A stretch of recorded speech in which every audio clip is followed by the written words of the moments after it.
Right guys, you know who I am. I'm doing a showcase army at the moment.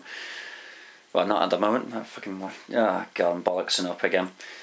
Right, this is one angry Scotter. Hello. This is his Caesar Iraq's army so far at the moment.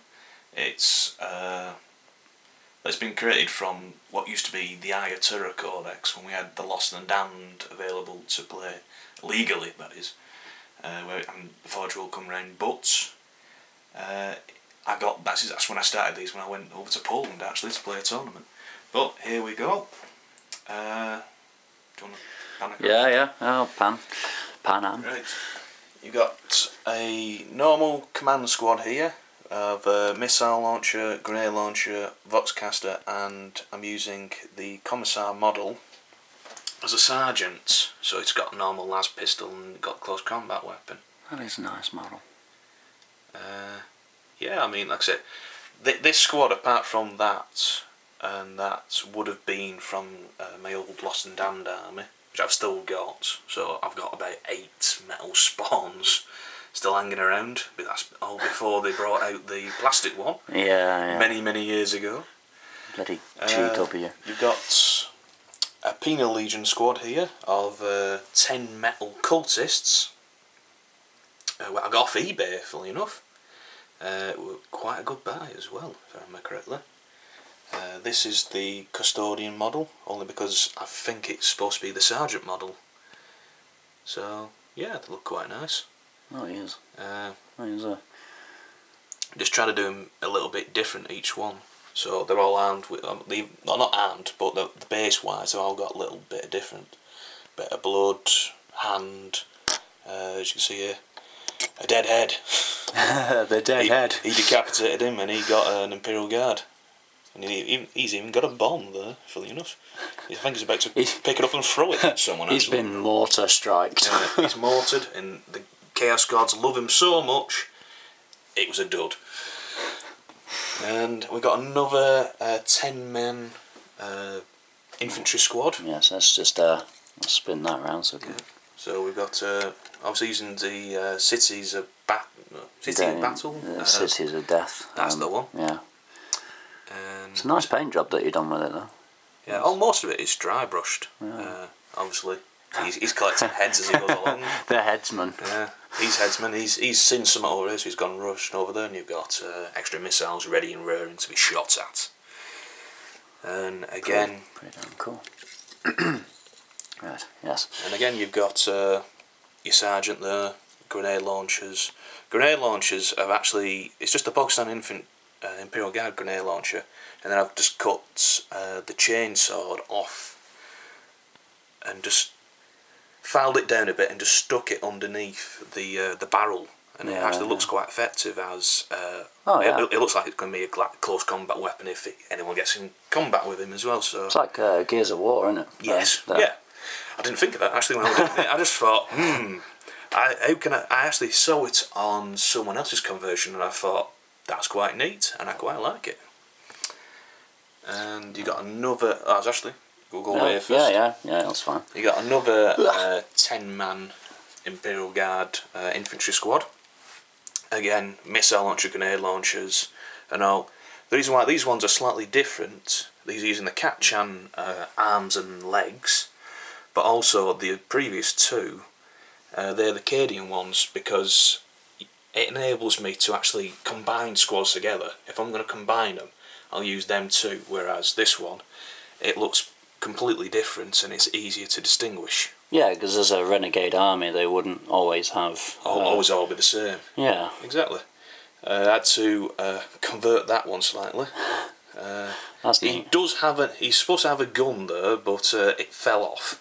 So it's it's not been put back on, and obviously you got some little bombs as well attached. And these are all Forge World. Yes, all these are the Forge World heads and bodies, and they do look very nice. Well, they are. As a lot of people say that the Forge World sculptures are flipping amazing guys. They are the bee's knees. Right, now we've come to a veteran squad here, which is again with a grenade launcher, and another grenade launcher here, a Voxcaster, and me sergeant with a plasma pistol. He's got some melter bombs. Actually, they came from Kroot, if I remember correctly. Oh yeah. He's got yeah. Wow. Yeah, I got a friend who collects tau. Well, we both got a friend who collects tau actually, and he just looked through his bits drawer, and I thought, right, I love them.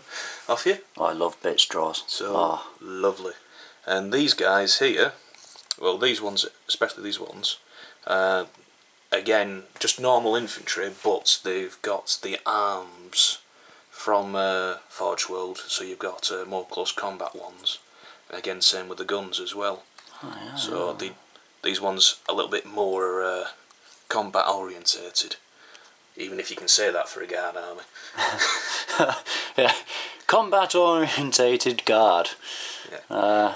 Doesn't often happen. No, but if they need to claim an objective, then yeah, keep the enemy at bay. They just look nice more than anything. Yeah, in practical terms, in gameplay, they don't do bugger all, but they look a bit more menacing. So that's it. They are nicer. It's a good idea that as well, using Kroot. Because they would fight against Kroot any. Yeah, oh definitely. And obviously you got a bit of a skull there from. They always seem to like collecting skulls. Yeah. Skulls or heads. Heads, the headsman. It's generally because I think it's generally just because I find them in my bits drawer and I think, right, there we go. We use a bit of that. Pretty cool. So yeah. It's the Forge World models. I do love them. Now we come to the command platoon. Now it's an autocannon, and the bannerman from I've killed him. Caesar Arax. Yeah, he's got back up though. We've got a Voxcaster. Now the las gun had a little bit of a problem. It fell off, so now it's turned into a shotgun. That's how clever this guy is. And he's one clever. Then you've just got a sergeant guy here, holding the dead remains of someone. Not quite focusing. Come on. Yeah, there we go. The dead remains of someone that he somehow ritually sacrificed. And he's just a menacing character. He has the strength to lift up that guy. He has the strength and shoot. He has the strength for 10 men. And able to hold an auto pistol gangster style. That's what it is. Yeah, that is pretty damn nice. And well, yeah, and obviously this guy. This is the commander from the command platoon, which eventually came with him, and I think he came as well with it, which I've kind of distributed throughout the squads. And you got a few more men as well. What I've done with that one is I've converted his arm, so I've got the mutant arm you can see on the right there. That's come from the Chaos Mutation, or Chaos Space Marines mutations, and the whole model's not fully finished painting, but it just adds that bit more power to him. It looks like demonic gods have gifted him with a lot more strength, so I kind of use that as a power fist if need be, or if we can do it almost like a lightning claw to a certain extent, with the demonic rending talons if need be. So as long as you explain it to someone, you're normally fine. Yeah. So that's the troops then. Oh yeah, and that's all that. And this one guy. That is my conversion for a Sergeant Hacker that you can use for the vets in the Imperial Guard Codex. It's just the Chaos Heavy Bolter with the Commissar Forge World head and Cadian legs, and I've stuck little knives all over the place, made a bit more menacing, and yeah. The colour scheme for the army is sort of come from a Chaos Marine army, because this is my 4th army actually. Yeah. And my actual Chaos Marines are an Emperor's Children war band called Children of the False God. Sorry, False God or False Emperor? False Emperor. False Emperor. Yeah, I think I remember you. Yeah. So and they were kind of this warlock purple, or as my mum calls it, pink. Pink. It's not a pink army. It's pink. It's not a pink army, and if anyone says it's a pink army and they get beaten by it, I go, ha! You got beaten by a pink army. I have no shame. There is no shame. There is no shame being beaten by a pink army. But yeah, that's where the colour schemes come from, and just mainly most of it has been like dry brushed. You got your Codex Grey like legs, for example, and the fatigues, the green parts. That's a combination of 3 different green colours. Do you remember what they're called now? Actually, I think Catachan Green's there, Dark Angel's green there, and Camo Green, which is the lightest one. So that. But I do a lot of dry brushing. I have to admit, I do prefer a lot of dry brushing. And that is about it. Yeah. Obviously, you can see, like, again, coming back to the autocannon, I've done a bit of conversion there with actually putting a vehicle's demonic head on that as well, just to make it a bit more menacing. And actually using bits of... yeah, bits of slate, and again you can see a bit more of the city fight, and the guys running up there ready to shoot. And as you turn it around there, you can see a bit an extra ammo pack there, nice. Cannon shells, and green sludge. Really? Yes. Always have green sludge. If it's not green sludge, it's got to be something else. Possibly rivers of blood. Rivers of blood. Blood for the blood god. I don't believe in that, but yes. I will go with She Who Thirsts myself, but yes.